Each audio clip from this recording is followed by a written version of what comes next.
Hello guys, it's Kimirafer, and in this video I'm gonna talk about the latest patch for, yes, Advanced Warfare. It released yesterday, and I'm gonna, read the patch notes to you and give my thoughts on it, so let's go. Before I start, I do want to mention one thing. If I sometimes have a voice crack, I do have a sore throat. Just an FYI. So let's start. In-game updates. Full royalty character loot set unlocked. So now you can get a royalty EXO, you know, the purple kind, and the cap, if that wasn't in already, and the pants, t-shirt, everything. Then connectivity optimizations. Well, that's kind of hard to never mind. Anyway, connectivity optimizations, that's always nice. Connectivity and matchmaking improvements when in a party. That'll be handy, because sometimes the bigger your party is, it's somehow really hard to get in a lobby, so that'll come in handy. Added 15 more prestige ranks and Grandmaster prestige.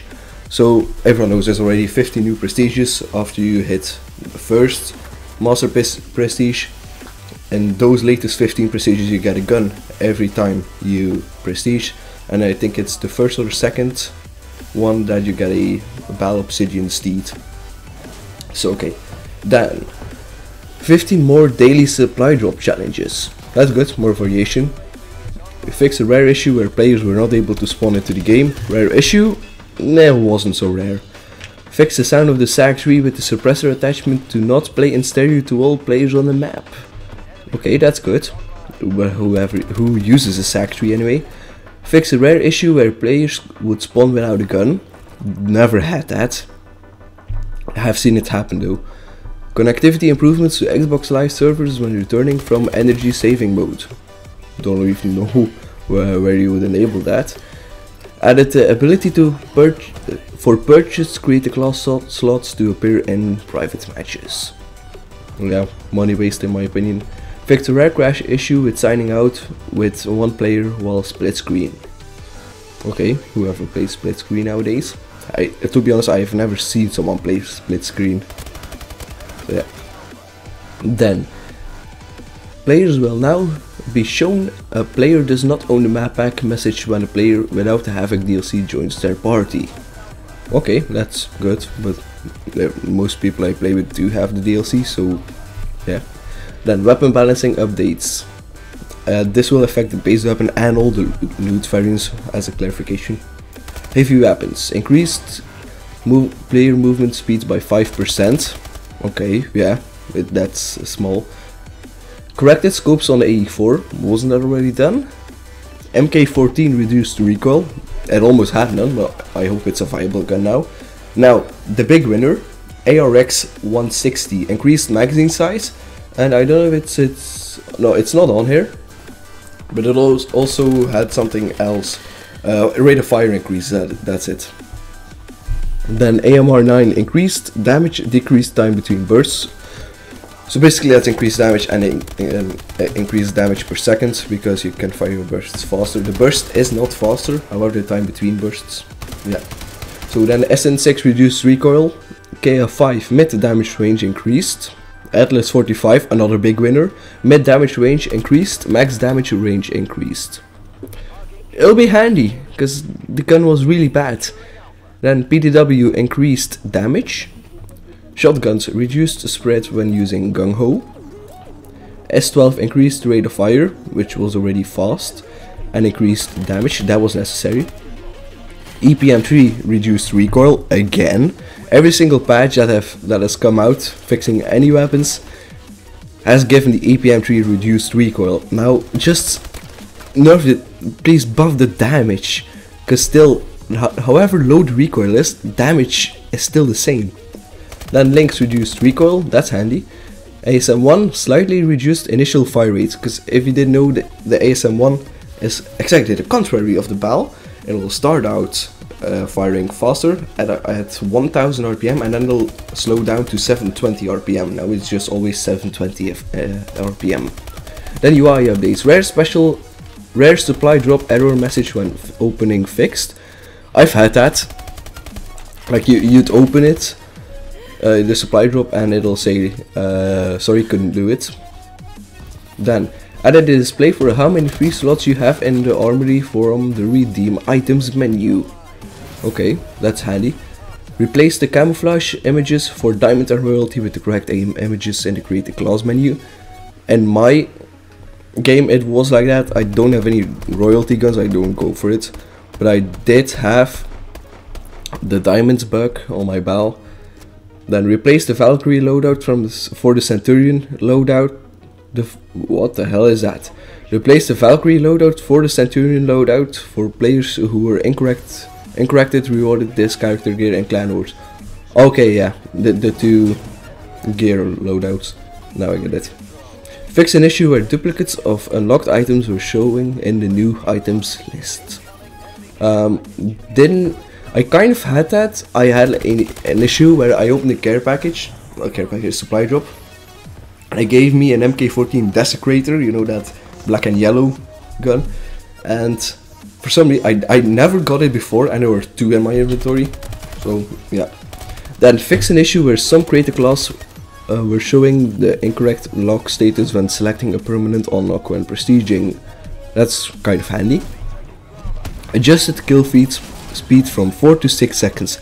Now it's possible to get a quad feed again. At least for snipers, I think. Because every other gun I wouldn't know why it wasn't possible. Then challenge update. Remove the ability to earn more than one of a non-redeemable character gear from the daily supply drop challenges. That's good. But for the rare times you get a non-redeemable thing. Yeah. Players will no longer receive a daily supply drop challenge for non-redeemable gear they have already acquired. Okay, that's good. Removed the incorrect challenge for the crossbow scope to unlock at 10 kills. Okay. Yeah, that's kind of handy, I think. Sorry, had to do a quick cut there. Then, next up, store updates. Players with other profiles who purchased DLC on the same console will now be able to properly purchase DLC on their own profile. Okay, yeah, I only use one on my console, so yeah. Emblem updates. Fix an issue where the emblem would sometimes apply incorrectly to the player card. Didn't have that happen.